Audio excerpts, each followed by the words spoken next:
नमस्कार दोस्तों, स्वागत है आप सभी का आपके चैनल मैथ विजय पर। मैं आप लोगों को यहाँ पर मैथमेटिक्स का जो वर्क एंड टाइम पोर्शन है उसके कुछ क्वेश्चंस करवा रहा हूँ। ये आपके लेखपाल के लिए पूछे जाएंगे और MTS 10+2 में भी ये काफ़ी सारे क्वेश्चंस जो है वो पूछे जाएंगे। तो आइए देखते हैं इसको हम किस प्रकार से सॉल्व करेंगे। क्वेश्चन दिया है ए किसी काम को 16 दिन में तथा बी 12 दिन में पूरा कर सकता है। एक काम है उसको ए और बी अलग अलग 16 और 12 दिन में कंप्लीट कर लेते हैं। फिर होता है कि उनमें से दोनों लोगों ने मिलकर के 4 दिन तक काम किया और काम करने के बाद में ए जो है काम छोड़ करके चला जाता है और शेष जो भी काम है उस काम को बी कंप्लीट करता है। तो ये पूछ रहा है कि जो टोटल वर्क है अगर इसको अकेले बी करता तो कितने दिन में कर सकता था। देखिए यहाँ पर दो लोग हैं और दो लोगों ने अलग अलग काम करना स्टार्ट किया, ए और बी है। एक उस काम को क्या करता है वो 16 दिन में इसको कंप्लीट कर सकता है। कितने दिनों में कर सकता है? 16 दिनों में कंप्लीट कर सकता है। और जो बी है, बी इस काम को अकेले 12 दिनों में कंप्लीट कर सकता है। फिर स्टार्टिंग में होता है कि दोनों लोगों ने काम करना स्टार्ट किया और लगातार उन्होंने 4 दिनों तक काम किया। ए ने काम करना स्टार्ट किया और ए ने यहाँ से यहाँ तक 4 दिन तक काम किया। इसके साथ में फिर क्या होता है कि जो बी है बी भी इसके साथ में काम करता है और 4 दिन तक काम करता है। 4 दिन तक काम करने के बाद में क्या होता है कि ए जो है ए काम करना आगे छोड़ देता है और ये जितना भी काम शेष बचा ये यहाँ से यहाँ तक का जितना भी काम x है इसको ये नहीं करता है और इसको अकेले b जो है कंप्लीट करता है। तो अब पूछ रहा है कि अगर b ने इसको अकेले काम किया तो ये टोटल कितने दिनों तक काम किया। आइए इसको हम देखते हैं किस प्रकार से सॉल्व करते हैं। ये आपका a है, ये b है। ए की जो कार्य क्षमता है वो क्या करेगा, वो इसको 16 दिनों में कंप्लीट कर सकता है और बी इसको 12 दिनों में कंप्लीट कर सकता है। अब ए जो है ये 4 दिन तक काम किया, बी ने भी कितने दिनों तक काम किया? 4 दिनों तक काम किया। इसके बाद में ए काम करना छोड़ देता है और जो शेष काम है, शेष काम आपका x दिनों तक और काम करता है बी और ये टोटल काम खत्म हो जाता है। और जो काम पूरा कंप्लीट होता है वो कितना काम होता है? एक काम होता है। अब इसको दोनों ने मिलकर के किया। ये पहले वाला जो था ये आपका ए 4 दिनों तक करता है और बी जो है ये 4 दिनों तक करता है। इसके बाद में जो शेष काम है उसको भी ये क्या करता है? इसको करता है। तो इसने 4 दिन ये किया है और x डे जो है ये इसने एक्स्ट्रा काम किया है। ठीक, तो इसने टोटल ये काम किया बी ने और ए ने 4/16 काम किया है और मिलकर के ये टोटल पूरा एक काम कंप्लीट हुआ है। अब आइए इसको हम सॉल्व करते हैं। यहाँ पर ये देखिए ये जो आपका ए की वैल्यू है ये आपकी नॉन वेरिएबल्स है और ये आपकी वेरिएबल्स वेरिएबल्स और जो नॉन वेरिएबल्स वैल्यूज होती है इनको हम एक तरफ करते हैं, नॉन वेरिएबल्स को अलग करते हैं। इसको हम सॉल्व करते हैं 4 1 4 16 और इसको हम क्या करेंगे साइडिंग करना स्टार्ट कर देते हैं। तो ये आपकी कितनी हो जाएगी 4 + x/12 और ये आपका लेफ्ट साइड से राइट साइड में चला जाएगा तो ये इसका साइन चेंज हो जाएगा और ये आपका 1 - 1/4 हो जाएगा। इसको सब्सट्रैक्ट कर लेते हैं, एलसीएम इसका लेंगे 4 एलसीएम हो जाएगा और यहाँ पर हम 1 प्रिंट कर लेते हैं और ये आपका बताएगा कि इससे हम इसके एलसीएम को डिवाइड कर देते हैं। 1 चौके 4 और ये आपका 4 से 4 कैंसिल आउट हो गया 1। ये आपका कितना हो गया 3/4 और ये आपका इक्वल किसके है 4 + x/12। इसके बाद हम क्या करेंगे क्रॉस मल्टीप्लाई कर देंगे। क्रॉस मल्टीप्लाई हम तब करते हैं जब दोनों और इक्वेशन में इक्वल होता है तो हम वहां पर क्या करते हैं क्रॉस मल्टीप्लाई करते हैं। इसको हम क्रॉस मल्टीप्लाई कर देंगे 4 + x × 4 और इसको हम इधर मल्टीप्लाई कर देंगे। ये आपका कितना हो जाएगा 4 × 4 16 प्लस ये आपका 4x और ये आपका 36। 4x आपका इधर रहेगा 16 राइट हैंड में जाएगा और ये इधर आएगा तो इसका साइन चेंज हो जाएगा ये आपको घट जाएगा, सब्सट्रैक्ट करेंगे कितना हो जाएगा 20, 4x equal to 20, x equal कितना हो जाएगा 20/4, 4 1 जा 4, 4 5 जा 20, x की वैल्यू कितनी आ गई 5। तो x की वैल्यू जो है वो आपकी कितनी आई है 20/4 इक्वल 5 डेज। ये वो है जो बी ने अकेले काम किए थे, और ये आपसे यहाँ पर पूछ रहा है कि बी ने कुल कितने दिनों तक काम किया। अगर ये पूछता कि शेष काम को बी ने कितने दिनों में कंप्लीट किया तो आपका आंसर 5 डेज हो जाता। लेकिन ये पूछ रहा है कि इसने टोटल बी ने कितने दिन तक काम किया, तो आप क्या करोगे इसको ऐड कर दोगे, टोटल डेज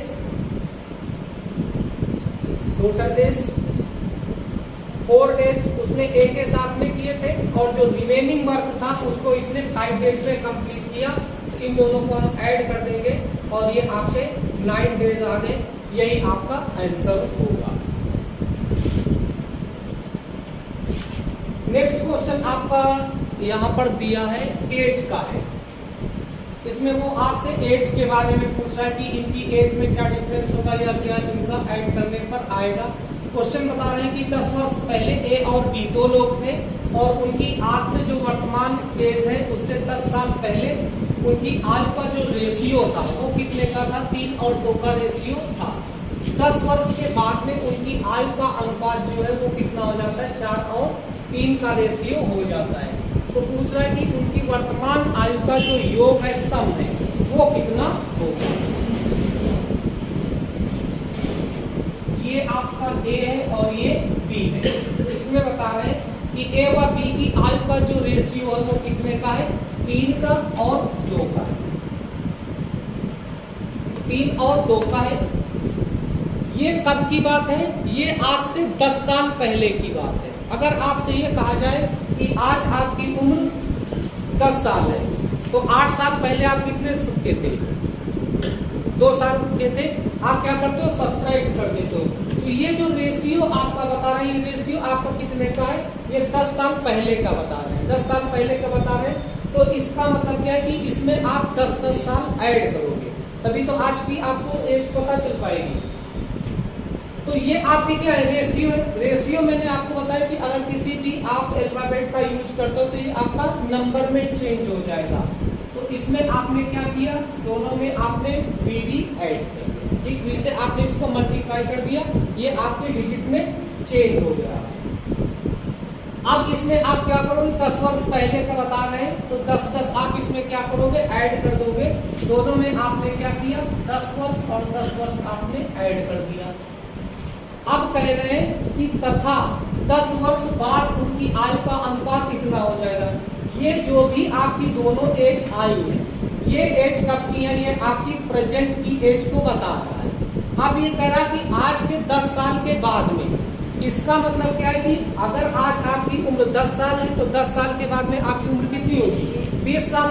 तो इसका मतलब क्या है कि इसमें भी हम क्या करेंगे 10-10 साल ऐड कर देंगे। तो आपने 10-10 ये ऐड किए, अब आप क्या करोगे इसमें 10-10 साल और ऐड कर दोगे। 10 इसमें ऐड कर दिया, 10 इसमें ऐड कर दिया, और ये जो रेशियो होता है एज का वो कितना हो जाता है 4 और 3 का हो जाता है। आइए इसको सॉल्व करते हैं।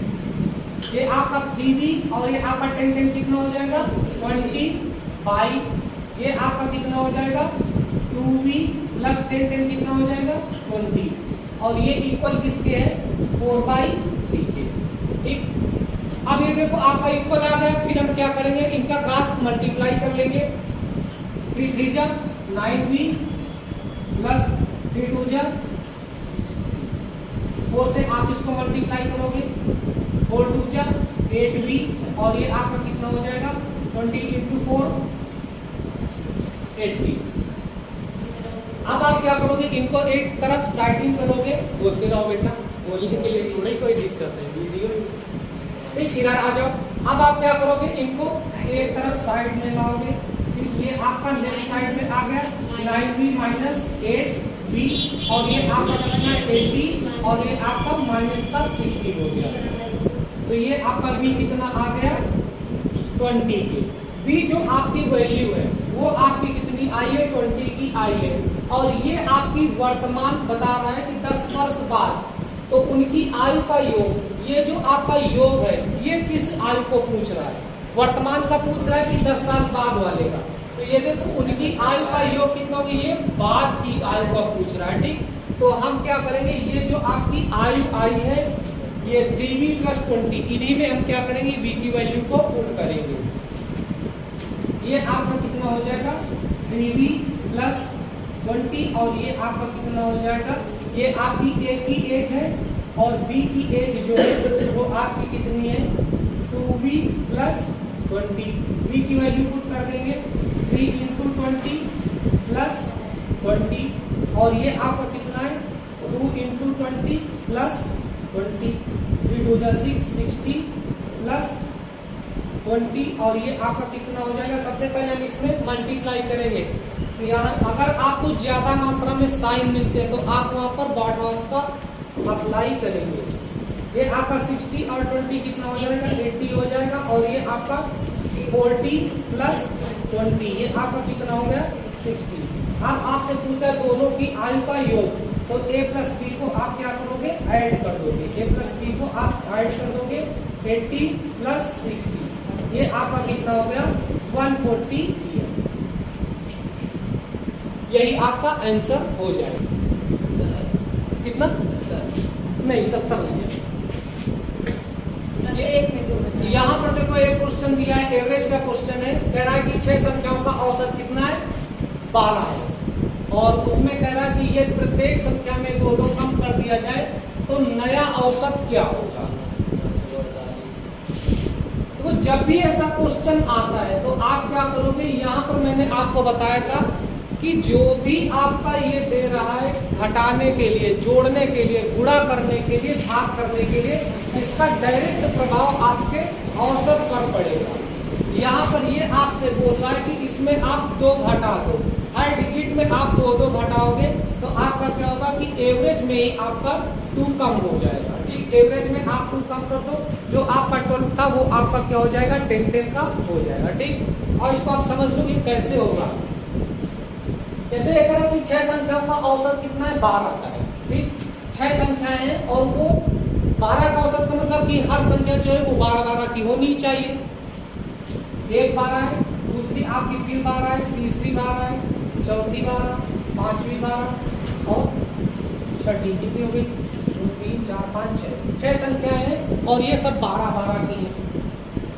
औसत का मतलब क्या है कि आप इन सबको क्या करो ऐड कर दो और ऐड करने के साथ में ठीक आप इनको क्या करोगे ऐड करोगे और ये जितने नंबर हैं ये सारे नंबर से आप क्या करोगे इनको डिवाइड करोगे। 6 से आपने डिवाइड कर दिया, ये आपका कितना हो गया 72 हो गया, ठीक। 72 को आप क्या कर रहे हो 6 से फिर आप डिवाइड करोगे तो ये आपका 12 हो जाएगा। अब ये कह रहा अगर यहाँ पर संख्या, सबसे बड़ी चीज है कि या तो आप इसको मान लो कि ये सब 12 की है, फिर यह क्या होगा कि आप कोई ना कोई संख्या घटाओगे या बढ़ाओगे, लेकिन आपको जो इनका टोटल रखना है वो आपको 72 ही रखना है, ठीक। अब ये बिल्कुल ट्रेंड पर देख रहे हैं कि ये क्या कह रहा है। अब ये कह रहा है कि सब में 2 कम कर दो, सब में 2 कम कर दो। अभी आपने चेक किया इसका एवरेज कितना आ रहा है 12 आ रहा है। अब ये कह रहा है कि इसमें सब में 2 कम कर दिए जाए, ये आपकी 12/12 में आपने 2 कम किया 10 हो गई, ये 10 हो गई, ये 10 हो गई, ये 10 हो गई, 10 आपने सबको क्या किया ऐड कर दिया, आपका कितना हो गया 60 हो गया। 60 हो गया, संख्याएं कितनी है 6 है, 6 से आपने क्या किया इसको डिवाइड कर दिया तो इसका एवरेज क्या हो गया, एवरेज आपका 10 आ गया, ठीक। तो ये आपका आंसर हो गया। अब आप देखो अगर आपके माइंड में आता है तो बस यही एक चीज आ सकती है कि आपने कैसे जाना कि ये जो संख्याएं हैं ये आपकी 12/12 की है, 12/12 नहीं हो सकती, दूसरी कुछ हो सकती।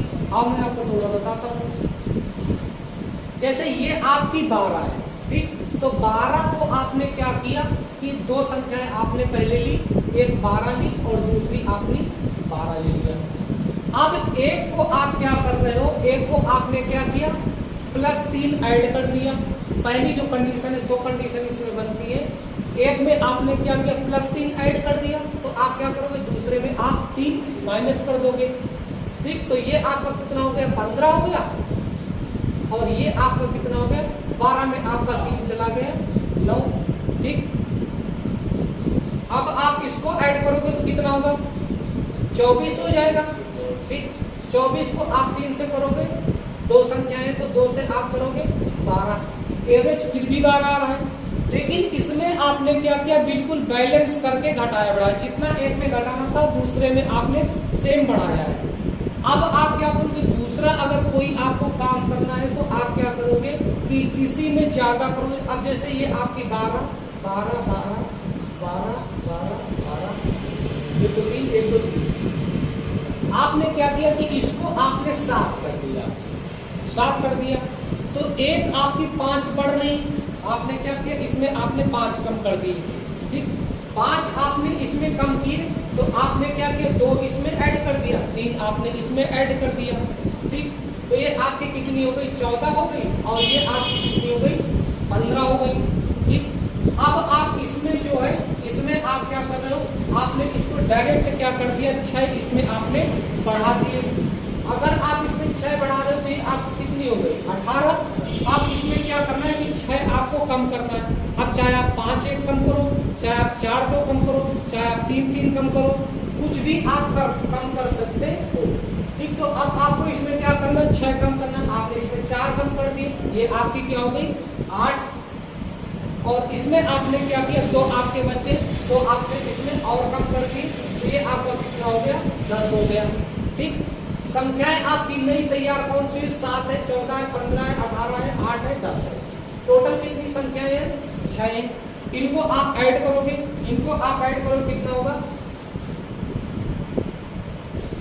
ठीक, ये आपका कितना हो जाएगा 72 हो जाएगा, 72/6। ठीक, तो ये आपको कितना हो गया 12 हो गया। ठीक, तो आप देख रहे हो कि अगर इनमें आप एक बैलेंस के साथ में कम करते हो या आप बैलेंस के साथ में इनको बढ़ाते हो तो इनके जो एवरेज में है, एवरेज में कोई फर्क नहीं पड़ता है। फर्क किससे पड़ता है जो आप इसमें कम कर रहे हो। ठीक, अगर आप इनमें सब में 2 कम कर रहे हो तो आपका जो एवरेज है, एवरेज में आपका क्या होता है सीधा उस डिजिट का प्रभाव सीधा एवरेज में पड़ता है। इसमें आपने क्या किया 2 कम किए तो आपका एवरेज क्या हुआ डायरेक्ट 10 आ गया। ठीक, अगर आप कहते हो कि इनमें सब में मैं क्या करूं 4 4 बढ़ा दूं, ठीक, सबको मैं क्या करूं 4 4 बढ़ा दिया गया तो आपका एवरेज भी क्या होगा 4 4 बढ़ जाएगा। अगर आप कहते हो कि सबको मैं 2 से मल्टीप्लाई कर दूं तो आप क्या करोगे एवरेज को भी आप 2 से मल्टीप्लाई कर दोगे। अगर आप यहाँ पर डिवाइड का बोलते हो तो आप क्या करोगे सबको डिवाइड कर दोगे। अब जैसे आपने देखा पहले वाले में आपने क्या किया घटाने वाला काम किया आ गया। अब आप कहते हो कि इसमें सब में 2 2 बढ़ा दिया जाए तो अगर ये सब की सब बेटा 2 2 आप बढ़ाओगे तो ये आपके 14 14 14 के हो जाएंगे। 6 हो गया। अब 14 को इनको सबको क्या करोगे ऐड करोगे 84 हुआ। 84 को आप क्या करोगे 84 आपका हो गया। 84 को आप 6 से डिवाइड करोगे फिर आपका 14 एवरेज आ गया। तो इसका मतलब क्या है कि ये जो आप 2 ऐड कर रहे थे आप 2 यहाँ पर ऐड कर दो 14 हो गया। अब अगर आप कहते हो कि नहीं मैं सबका मल्टीप्लाई कर दूं किससे 2 2 से तो ये आपका 24 हो जाएगा। फिर 24 24 24 24 इनको आप ऐड करोगे तो वही फर्क आएगा जो आपका इसमें मल्टीप्लाई करने में आएगा 24 हो जाएगा। डिवाइड का आएगा यही। ठीक, तो ये जो क्वेश्चन है ये आपके स्टेट में बहुत ज्यादा पूछा जाता है तो एग्जाम में इसको आप याद करके रखो। अगर किसी भी संख्या में जोड़ने घटाने गुणा करने के लिए किसी भी काम के लिए बोल रहा है तो आप डायरेक्ट संख्याओं में ना करके आप उसके डायरेक्ट एवरेज में करोगे, इससे आपका आंसर आ जाएगा।